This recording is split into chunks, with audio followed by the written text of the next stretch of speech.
Good morning, dear students. Today I am starting the chapter number 5, the non-finite verb.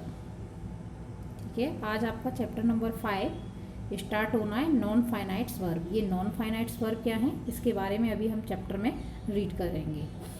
Verbs are divided into finites and non finites. Verbs को यहाँ पर 2 part में divide किया है।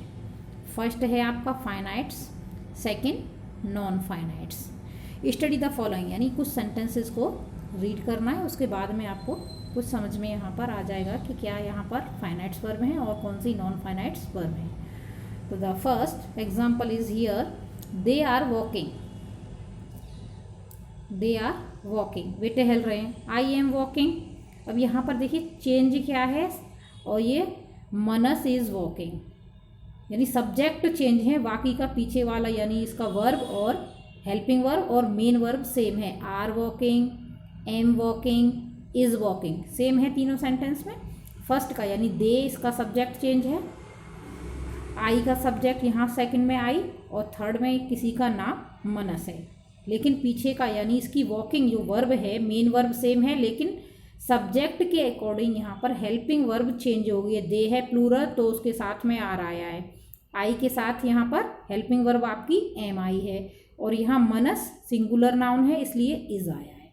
ठीक है, ये तो आपका हो गया सब्जेक्ट के अकॉर्डिंग वर्ब लगाना। तो ये क्या है, ये सारे जो वर्ब हैं, ये जो सारे सेंटेंस में वर्ब आई हैं, ये हैं क्या, ये आपकी फाइनाइट्स वर्ब हैं। ठीक है, क्या है ये, finites verb. Sentence number second, Kartik wants to go home. Kartik singular noun है, वांट्स यानी प्रेजेंट इंडेफिनिट टेंस आपका, बाद में टू गो ये इन्फिनेटिव लगाया, यानी वर्ब से फर्स्ट फॉर्म से पहले टू लगाना। तो ये टू गो, यहाँ पर ये टू गो क्या है, क्या है ये टू गो, ये आपका नॉन फाइनाइट्स है। जब अभी इसको बाद में हम एक्सप्लेन करेंगे। टू गो ये वर्ब नहीं है, यहाँ पर वर्ब क्या है, ये वांट्स है। ठीक है, और टू गो इन्फिनेटिव हो गया, वर्ब से पहले टू, वर्ब की फर्स्ट फॉर्म से पहले टू लगाने पर ये होता है इन्फिनेटिव। इन्फिनेटिव आता है आपका नॉन फाइनाइट्स में। Second sentence, they want to go, ये भी है, टू गो यहाँ भी है, ये इन्फिनेटिव है तीनों, लेकिन कार्तिक नाम, दे और ये आई सब्जेक्ट तीनों के चेंज हैं। ठीक है, दे यानी प्रेजेंट इंडेफिनिट में प्लूरल के साथ वांट आया है, एस या ई एस नहीं आया। आई के साथ भी, आई वी दे ये प्लूरल हैं, तो इनमें इसके साथ भी वांट आया है, एस या ई एस नहीं लगाया। तो यहाँ पर ये क्या आपको एक्सप्लेन कर रहे हैं कि ये सारे जो हैं क्या हैं, ये फर्स्ट आपका जो एग्जाम्पल था उसमें थे आपके फाइनाइट्स वर्ब, और जो सेकंड एग्जाम्पल है इसमें है सारे जो मेन वर्ब तो हैं, लेकिन बाद में टू गो ये सारे क्या हैं, ये नॉन फाइनाइट्स हैं। और नॉन फाइनाइट्स में भी हैं ये आपका इन्फिनेटिव है, जो वर्ब की फर्स्ट फॉर्म से पहले टू आ गया है। ठीक है, अब ये आगे एक्सप्लेन किया है। In the sentence the verb usually change it forms according to the person and number of the subject. However in above sentence the highlighted words remain the same even when the subject change। यानी देखिए subject change हैं सबके, लेकिन जो verb है वो same है, जैसे यहाँ पर है और यहाँ वॉकिंग वॉकिंग वॉकिंग ये सब में सेम आई है, जबकि सब्जेक्ट सबके यहाँ पर चेंज थे। Next, when the verb in the sentence indicates the tense and changes according to the subject, we call it the finite verb। अब जो सब्जेक्ट के अकॉर्डिंग और टेंस के अकॉर्डिंग जो वर्ब चेंज हो जाती हैं, वो उनको हम मेन बोलते हैं, फाइनाइट्स वर्ब या मेन वर्ब बोली जाती हैं। ठीक है, जो अपने सब्जेक्ट के अकॉर्डिंग चेंज हो जाती हैं। लेकिन the verb in a sentence that has no subject, जो सेंटेंस में एक ऐसी वर्ब जिसका कि सब्जेक्ट नहीं है, person, number, is called a non finites verb. ये क्या है, अब ये नॉन फाइनाइट्स वर्ब को एक्सप्लेन किया है। ये नॉन फाइनाइट्स वर्ब है क्या, यानी ऐसी वर्ब जिससे पहले सब्जेक्ट नहीं है, पर्सन नहीं है और नंबर नहीं है, वो होती हैं आपकी नॉन फाइनाइट्स वर्ब। ठीक है, अब आपको इतना यानी समझ में आ जाना चाहिए फाइनाइट्स वर्ब क्या है और ये नॉन फाइनाइट्स वर्ब क्या है। फाइनाइट्स वर्ब हैं आपकी जो आपका सब्जेक्ट के अकॉर्डिंग चेंज हो जाती हैं, सब्जेक्ट और टेंस के अकॉर्डिंग चेंज हो जाती हैं, वो हैं आपकी फाइनाइट्स वर्ब। और जो सब्जेक्ट पर्सन नंबर जहाँ होता ही नहीं है ऐसी वर्ब में, वो होती हैं आपकी non finites verb. Clear? Come to the next. In these sentences, highlighted verbs are finites and that change with the subject, यानी वो वर्ब जो थी हाईलाइटेड थी और जो सब्जेक्ट के अकॉर्डिंग चेंज हो गई थी, जो आपका एग्जाम्पल नंबर 1 है, वो थी आपकी finites. I go to the market every day to fetch milk. अब यहाँ पर है आपका I go to the market every day, मैं रोज मार्केट जाता हूँ। टू फैच अंडरलाइन भी हो रहा है। टू फैच क्या है ये? यहाँ वर्ब का फैच मीन्स खींच लेने के लिए, टू फैच यानी वर्ब से पहले आपका टू लगा दिया, तो ये यहाँ पर नॉन फाइनाइट है और वर्ब है आपकी इन्फिनेटिव। ठीक है, ये कोई वर्ब नहीं बोला जाएगा, इसको बोला जाएगा इन्फिनेटिव। इन्फिनेटिव है ये। He goes to the market, वह मार्केट जाता है। यहाँ टू फैच है, यहाँ भी मिल्क लेने के लिए। ये गोज और ये तो सब्जेक्ट के अकॉर्डिंग चेंज है, ये तो चेंज हो गई, लेकिन ये बाद वाले में कोई चेंज नहीं हुआ है। आई के साथ भी टू फैच है, ही के साथ भी टू फैच है, क्योंकि ये जो आपका नॉन फाइनाइट्स है इस पर सब्जेक्ट का या फिर टेंस का कोई भी इफेक्ट नहीं पड़ता है, चाहे ये आपका सिंगुलर है या फिर ये प्लूरल है। ये तो सिर्फ वर्ब की फर्स्ट फॉर्म से पहले ही टू आएगा और इन्फिनेटिव बन जाएगा। नेक्स्ट,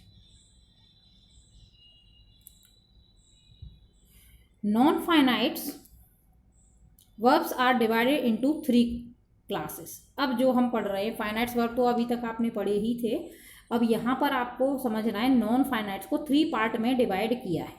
नॉन फाइनाइट्स जो वर्ब हैं उन्हें, ये नॉन फाइनाइट्स हैं उन्हें 3 पार्ट में डिवाइडेड किया। फर्स्ट है आपका इन्फिनेटिव, ये मैंने अभी आपको बताया था, एग्जाम्पल में भी सारा इन्फिनेटिव के बारे में बताया है।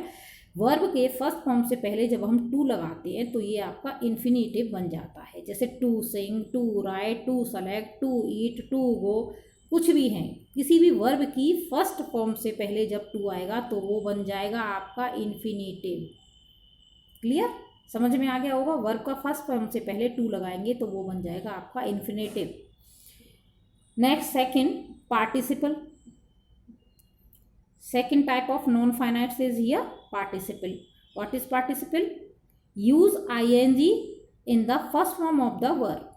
हम वर्ब की फर्स्ट फॉर्म में क्या यूज़ करते हैं? ing लगा देते हैं, तो ये बन जाता है आपका पार्टिसिपल और हिंदी में कर आएगा, जैसे सिंगिंग गा कर, राइटिंग लिख कर, सेलेक्टिंग सेलेक्ट कर कर, यानी सेलेक्ट करके जो चुनना होता है चुन कर, यानी हिंदी में लास्ट में क्या आता है? इसमें कर आता है, जैसे लिख कर, गा कर, चुन कर, ले कर, दे कर, जो भी है।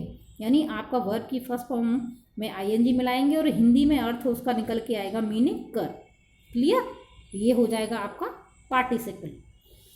अब है इसमें पार्टिसिपल में तो कई पार्ट होते हैं इसका। प्रेजेंट पार्टिसिपल होता है, पास्ट पार्टिसिपल होता है, परफेक्ट पार्टिसिपल होता है। जब हम पार्टिसिपल पढ़ेंगे तब आगे इसको एक्सप्लेन करेंगे। प्रेजेंट पार्टिसिपल में ये था जो हमने आईएनजी बनाया, पास्ट पार्टिसिपल में ईडी होता है और हैज़, और थर्ड फॉर्म होता है आपका परफेक्ट पार्टिसिपल। अभी इसमें यहाँ पर नहीं दे रखा, आगे एक्सप्लेन होगा। Number third point is here gerund. अब ये नॉन फाइनाइट्स का आपका थर्ड पॉइंट है। जीरंट क्या होता है?